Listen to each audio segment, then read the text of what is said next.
Okay, I am going to go over some problems from the review. Sorry I cannot be there today. Please make sure that you turn in your my.hrw.com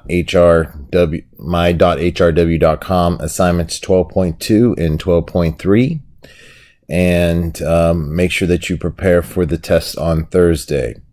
Make sure that you can do each type of problem from the review, and that should be a good indication of whether or not you are prepared for the test or not. So again, I'm going to go through some problems from the review to help you prepare. Okay. So this first question here, okay, or these first 5 problems anyway, here are about simplifying expressions with exponents. Okay.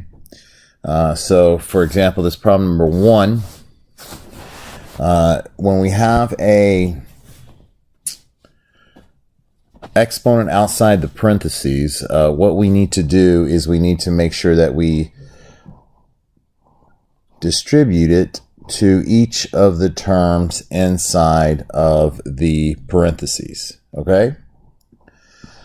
So therefore, this would be 5 to the third a. Now then, when you're distributing a power into a parentheses, you want to make sure that you are multiplying it by the exponents that are already inside the parentheses. Okay, this is called power of a power rule, and in that case, you multiply powers.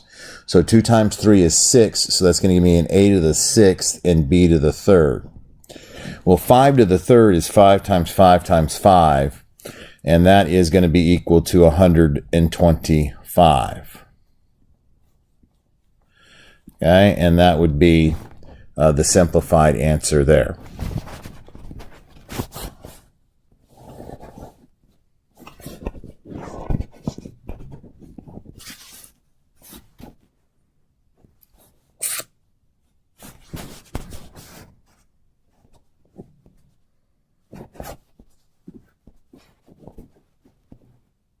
Okay.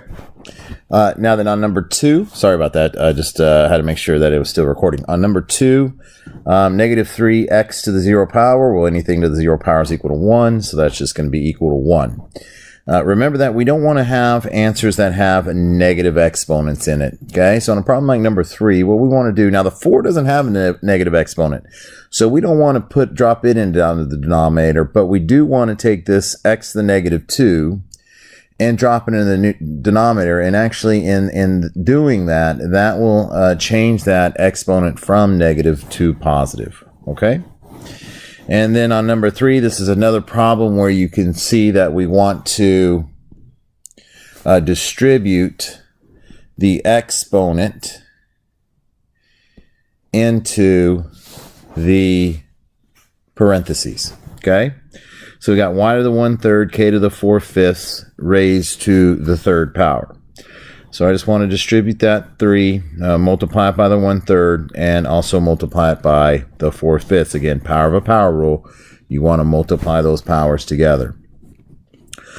So 3 times 1/3 would be 1. So that would be y to the 1 power. And 4/5 times 3 is going to give us a k raised to, now 4/5 times 3, that's going to be actually 12 over 5 as the exponent there. All right. And then number 6. Okay, so there we want to multiply. We're going to go ahead and multiply in the numerator, and then we will divide. Okay, so I want to multiply the 2 terms in the numerator and then divide. Okay. So it's going to be 2 times 5, which would be 10. Y to the 7th halves times y to the 1/2. So when you are multiplying where each the same base terms together, now this is where we want to add exponents. So we want to do 7 halves plus 1/2, which would be 8 halves. Well, that's 8 divided by 2, and 8 divided by 2 is simply 4. So that's going to give me a y to the 4th. Again, in order to get that power of 4, well, added these 2 exponents together of the y, and got 8 over 2, and that is actually just equal to a 4 over 5y to the third. And then we want to go ahead and divide, so that's going to give us 2, 10 divided by 5 being the 2. And then when we divide with the exponents, we want to subtract in that case. So when I divide y to the fourth divided by y to the third, in order to divide those two, I want to subtract their exponents, giving me a y to the first power. Okay? So let's go ahead and move on to the next problems. Simplifying radical expressions. All right. So on number 6, we got 50. Okay. So first thing we want to do is we want to get this, find the prime factorization of 50. Okay. So we want to start by finding two numbers that multiply to equal 50. 5 and 10 would work. 25 and 2 would work. Those would be a couple good ways you could start this off, okay? But I'm going to go ahead and I'm going to do it as 2 times 25. And then with the 25, we can then break that up into 5 times 5. And so then we can take this square root of 50 and write it as the square root of 2 times the square root of 5 times the square root of 5. Okay, now then, for every pair that are the same, I can pull 1 out from the square root. So those 2 5s means that I can actually pull 1 5 out of the square root, and then I would only have left the 2. And that would be the simplified answer there. 45.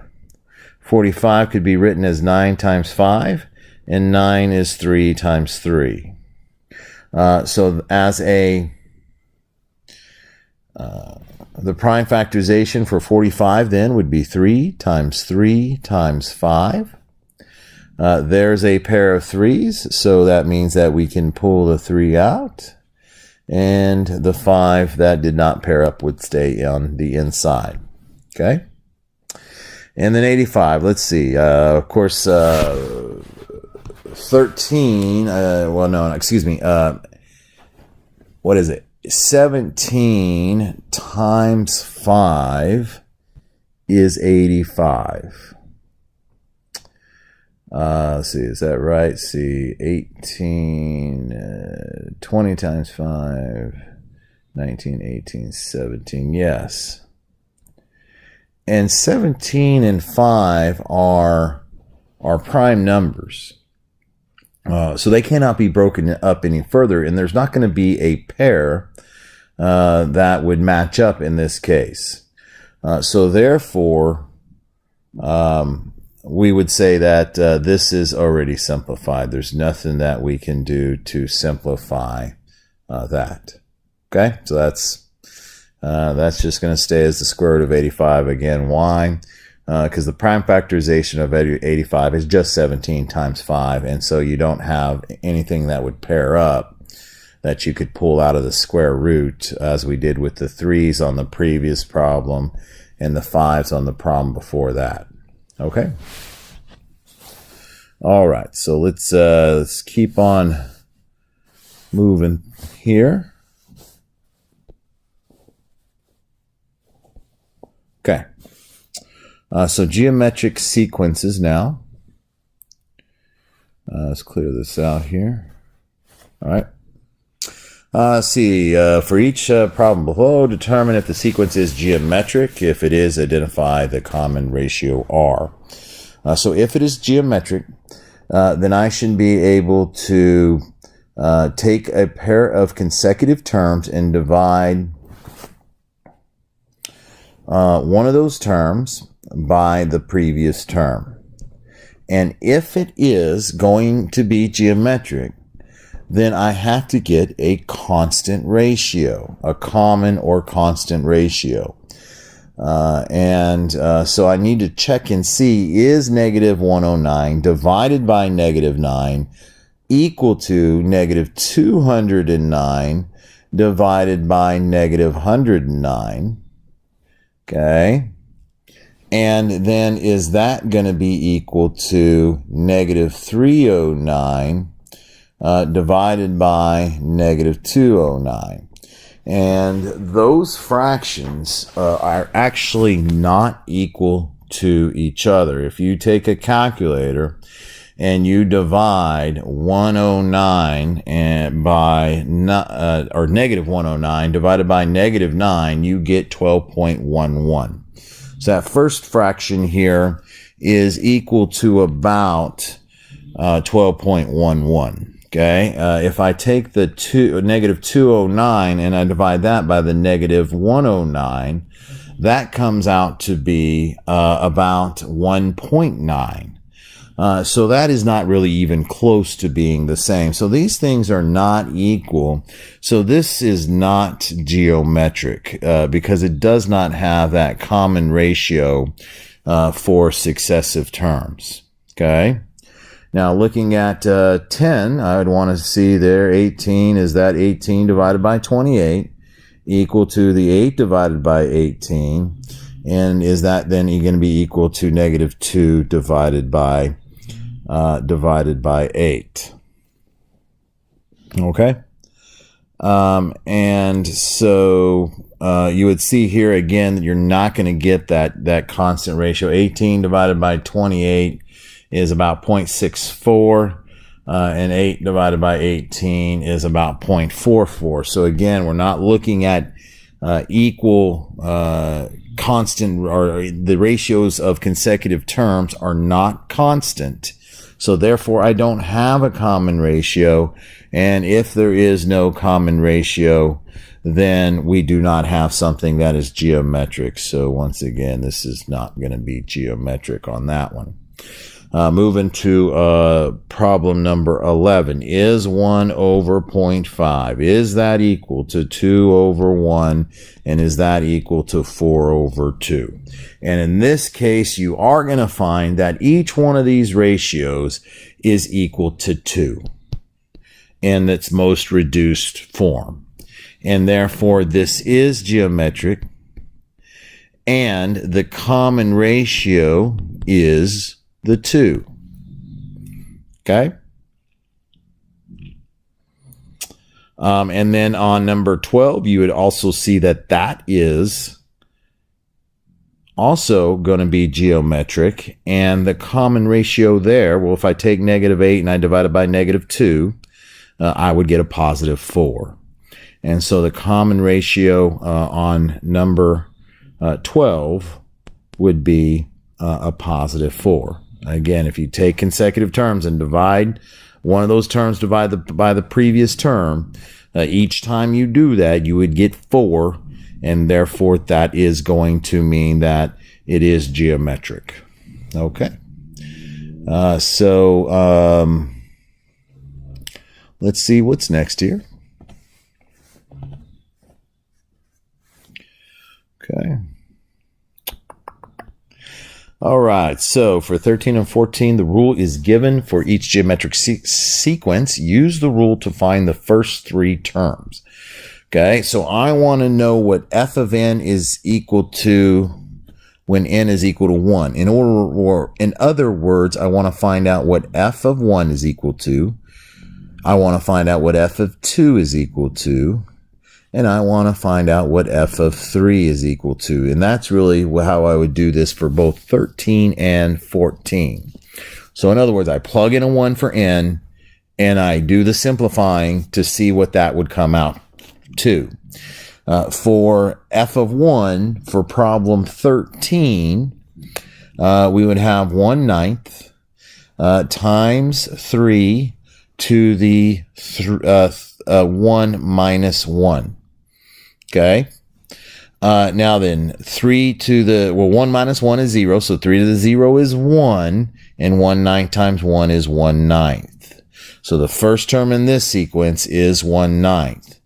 The second term, now we're going to plug in a 2 for the value of n.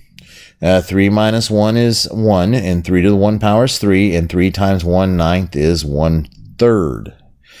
Okay, and then for the third value in this sequence, we would now want n to be equal to a value of 3.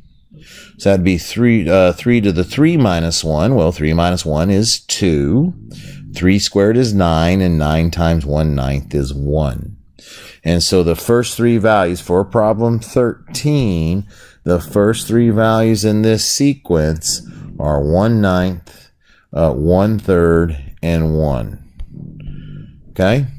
Number 14 is done very similar to that. The only difference is you're going to be plugging the 1, the 2, and the 3 into that function and seeing what those values would come out to equal. All right. And the next set of questions here, it says, the functions below are written as an exponential function. Find f of 4 for each of the functions. Okay, so something that's very important to understand is that when they say something like find f of 4, that means they want to know what y is when x is equal to 4. And remember that f of x, that's just like talking about y. So in other words, in order to find out what f of 4 is, I want to know what 1,000 times 0.2 raised to the 4th power is equal to.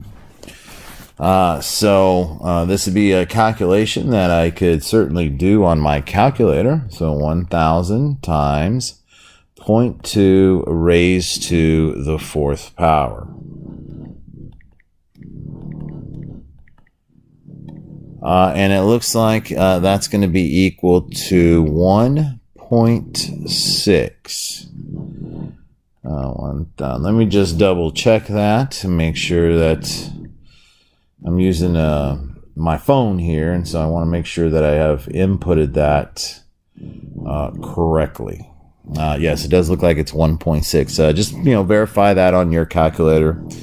Okay. And then on number 16, the 3/4 really should have had a parentheses around it. So we would want to do 2 times 3/4 raised to the 4th power. Again, y to the 4th power because I'm trying to calculate what the value of f of 4 is. So that's going to be 3/4 to the 4th power. So let's see here. 2 times 3/4, 3 divided by 4, raised to the 4th power. I'm going to about a 0.633. Now then, I don't have a calculator at home like you do, so you can change that to a fraction and see what that value would be as a fraction. Okay.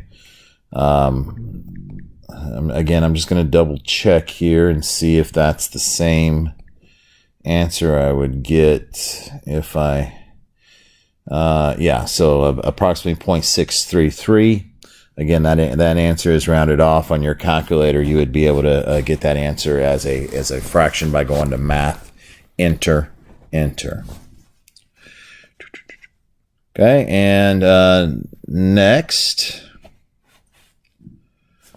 I want to, for 1718, write an explicit rule for each of the following geometric sequences. Okay, so I need to know two numbers in order to write an explicit rule for a geometric sequence. Okay, so we would generally use a sub n, but remember that's just like your y. That's the y way it'd be written here for a sequence. Is equal to a times r to the n minus 1. All right. Now then, the two values that we need to know is we need to know what is the value of a, which is the first term in the sequence, first term. And we need to know the common or constant ratio. Okay.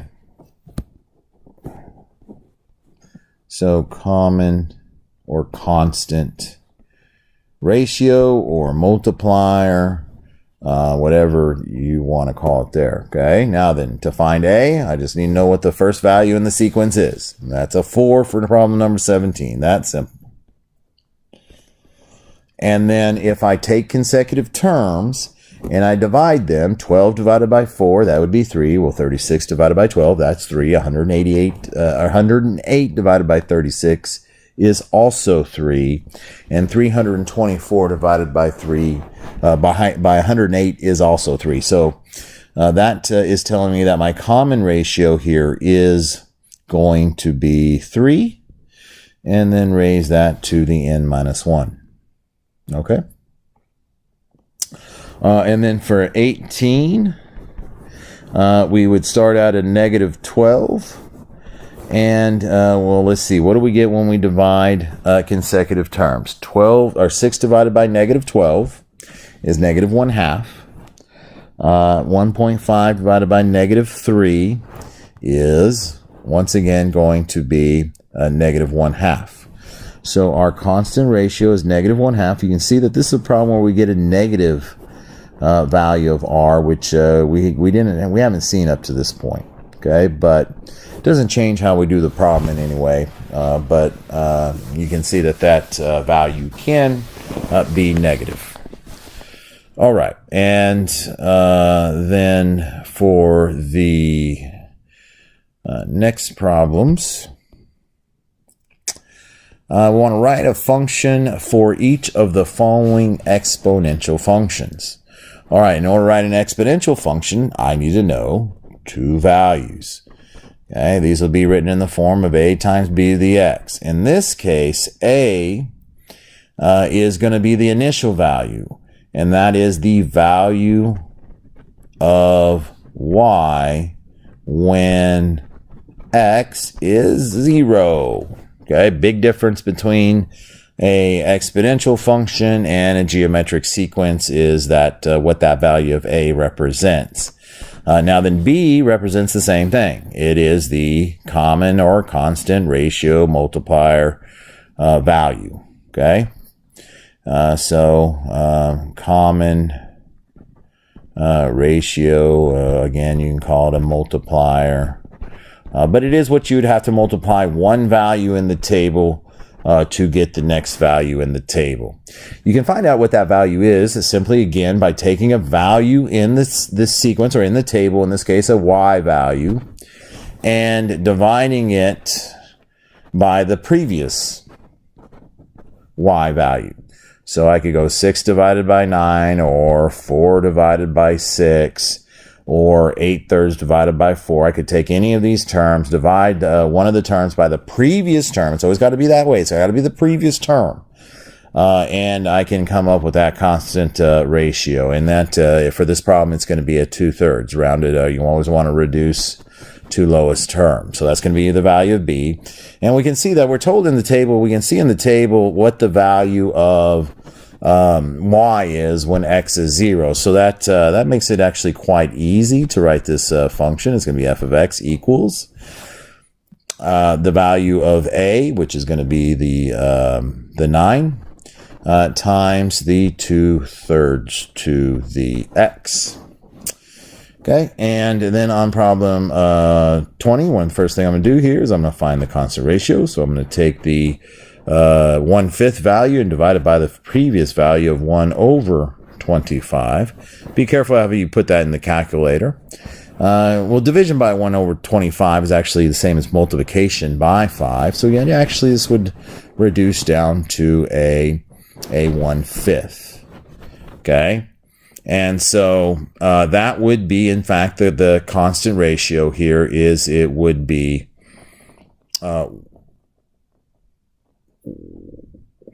let's see, so 25, so it'd be actually 5. I'm sorry, I did that wrong. That is actually not 1/5. That ratio is actually just a 5. Okay. And I see 1 divided by 1/5 would be 5, and 5 divided by 1 would also be 5. So that's going to be, again, the value of A. That's the common ratio value. And then we've got that value of y when x is 0 of 1 over 25. So now then I can say that this function rule for this situation is going to be 1 over 25 times the 5 to the x power. Okay? All right. Okay, so that looks like that's it. All right, so just make sure that you can do each one of these types of problems. Make sure that you're prepared. Do your studying. Make sure that you turn in 12.2 and 12.3 this week. Again, Wednesday morning and or Thursday after school, there will be a tutorial session to go over Test 9. That will be very important. That many of you guys can make it come to that to help improve your grade. Anyway. Good luck, and we will see you on Wednesday or Thursday.